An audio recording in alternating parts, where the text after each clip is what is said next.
Graça e paz, meus queridos, tudo bem? Aqui é o Everton e hoje vamos falar sobre o novo filme adaptado dos livros de Stephen King, A Longa Marcha. O filme é dirigido por Francis Lawrence, que foi o diretor da trilogia de Jogos Vorazes, Constantine, Eu Sou a Lenda e entre outros.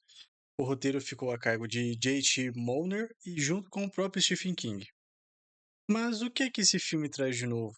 Quais críticas? Quais veredações religiosas e políticas? É isso que vamos descobrir hoje.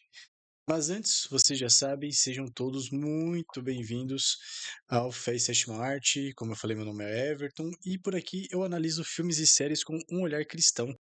O meu intuito aqui é fazer você refletir sobre as coisas que você assiste para que você não seja enganado pelas produções de Hollywood.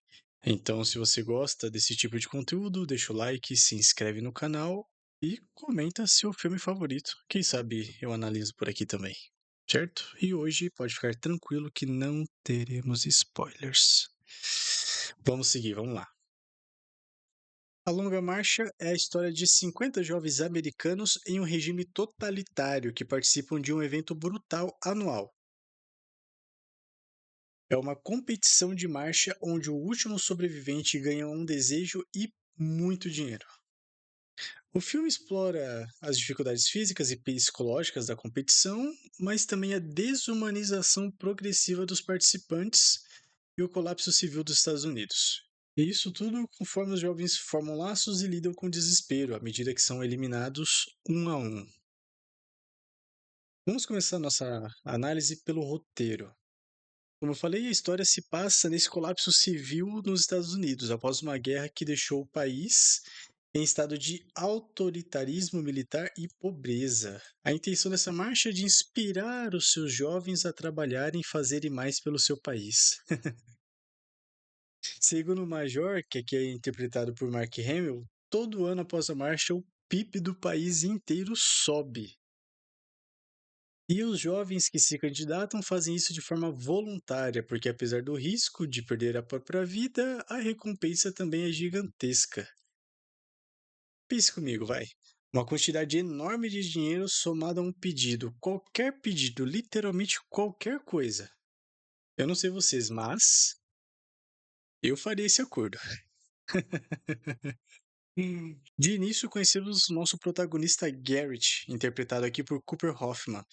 Ele está sendo deixado no local de partida pela sua mãe, a qual chora e se sente temerosa pelo filho, por conta do que aconteceu com a família, algo que será explicado mais à frente. Após se despedir da sua mãe e se dirigir à entrada de largada, Garrett conhece o seu futuro amigo, Peter McVish, que é interpretado por David Johnson.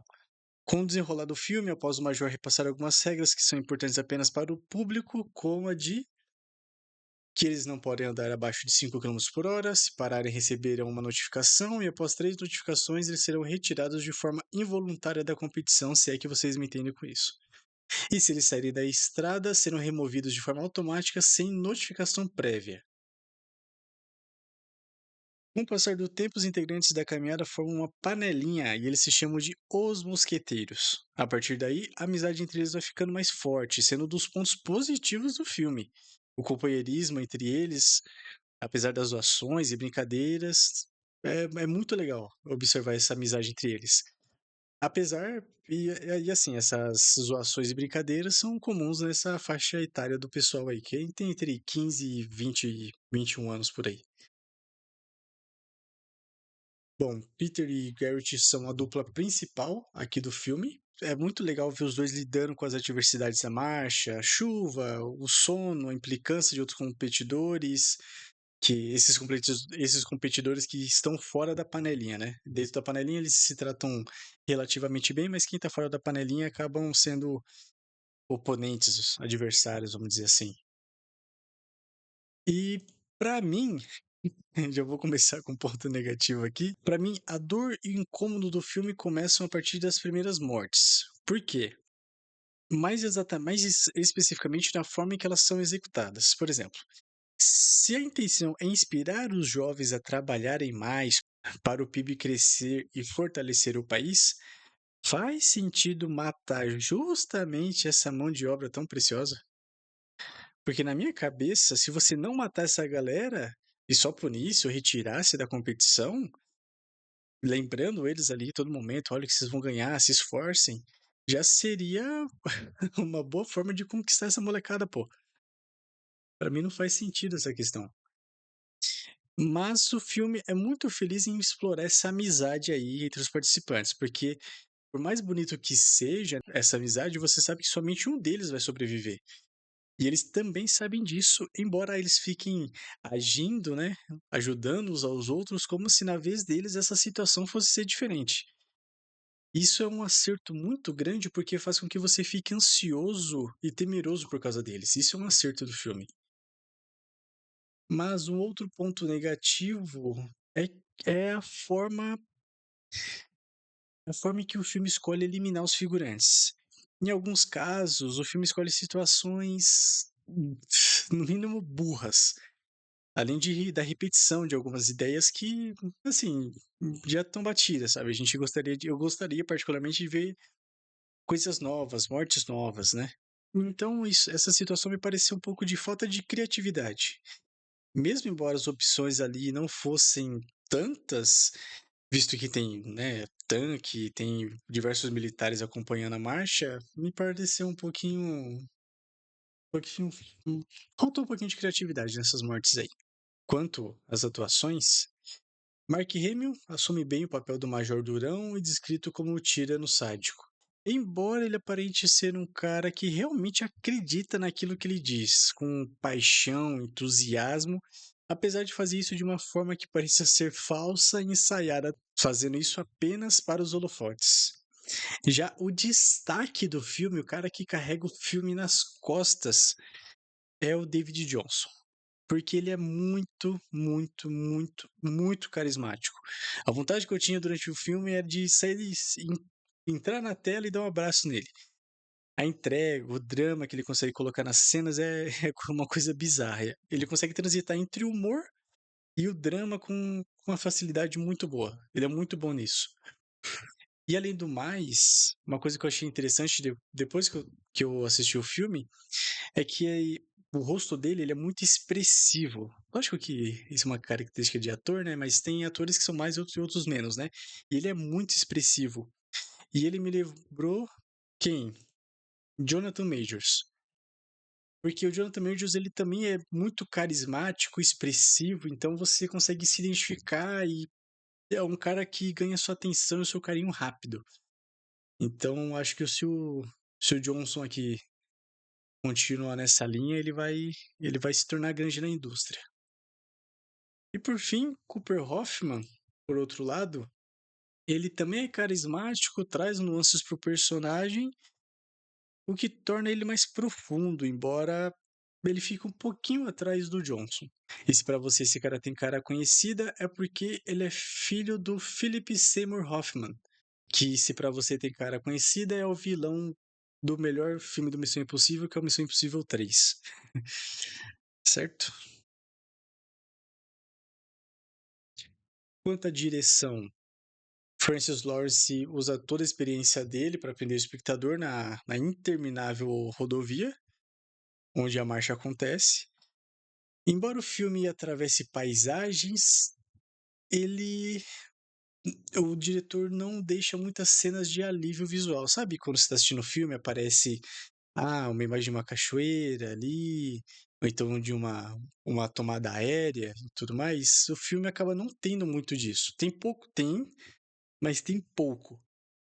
E eu acho que eu acho não, isso é totalmente proposital, por quê? Isso acaba fazendo com que o espectador sinta que também está participando da marcha. E embora o cenário ao redor mude e muitos sejam até bonitos, não há descanso e o desconforto de caminhar sem parar persiste o tempo inteiro. E isso, essa inquietação, esse desconforto que o filme causa é mérito da direção em conjunto com a equipe técnica. Parabéns para eles. Mas vamos lá, vamos começar a nossa análise bíblica. Uma longa e extensa marcha, onde o último a resistir vence e os que não persistirem são deixados pelo caminho. Eu até poderia fazer disso um paralelo bíblico, de que nossa vida como cristãos é assim, que devemos caminhar até o fim, caso contrário, ficaremos pelo caminho e morreremos espiritualmente. O que tá certo, é correto, não há dúvidas disso, mas eu quero abordar um lado diferente disso. Eu quero falar sobre como pessoas boas podem fazer a diferença nesse mundo caído. Eu já falei para vocês que nós vivemos na Babilônia, certo? Já falei isso em alguns outros vídeos. Nós vivemos na Babilônia moderna. Assim como Daniel viveu na Babilônia, nós também vivemos na Babilônia. Só que é a versão moderna, 2.0 dela. E o Peter, que é o personagem interpretado pelo David Johnson, ele é essa pessoa. Peter, que é a tradução em inglês do nome Pedro, né, que significa rocha, alicerce, oferece para o Garrett esse apoio que o Garrett precisa. O Peter está sempre apoiando o Garrett, ajudando a superar o cansaço, o sono e até algumas decisões muito ruins. Muito ruins. E o Peter, ele age como um pastor, que direciona, ajuda e ensina as suas ovelhas. Não é à toa que o número dele é o 23, o mesmo número do salmo que fala justamente sobre o bom pastor. O Senhor é o meu pastor e nada me faltará. Deitar-me faz em verdes pastos, guia-me mansamente a águas tranquilas, refrigera minha alma e por aí vai. E na nossa vida isso não é diferente. Se formos pessoas amáveis, benignas, pacíficas e pacientes, como a palavra de Deus nos ensina, poderemos agir assim como Peter agiu também. E ele agiu de bom grado, por um amigo. Foi leal e isso é muito bonito mesmo. Nós nos tornamos mais próximos da imagem de Cristo agindo dessa maneira. Lembrando que possuir essas qualidades não é se permitir ser feito de bobo. Na verdade, é o contrário. É saber a quem ajudar e a quem apontar os erros e corrigi-lo, assim como ele fez em determinado momento com um certo personagem. É ajudar quem precisa de ajuda e corrigir quem precisa ser corrigido. Como diz Provérbios, leais são as feridas feitas pelo amigo, mas os beijos do inimigo, esses são enganosos. Mas tá bom, Everton, legal, bacana, entendi seus pontos positivos e negativos, mas a pergunta que eu quero saber é: você recomenda esse filme? O filme tem boas linhas filosóficas a respeito de livre-arbítrio, escolhas e também dá um gostinho de uma boa e velha tirania, que a gente gosta de ver só no cinema. E além disso, ele mostra exemplos de como pessoas boas podem ajudar em momentos de crise.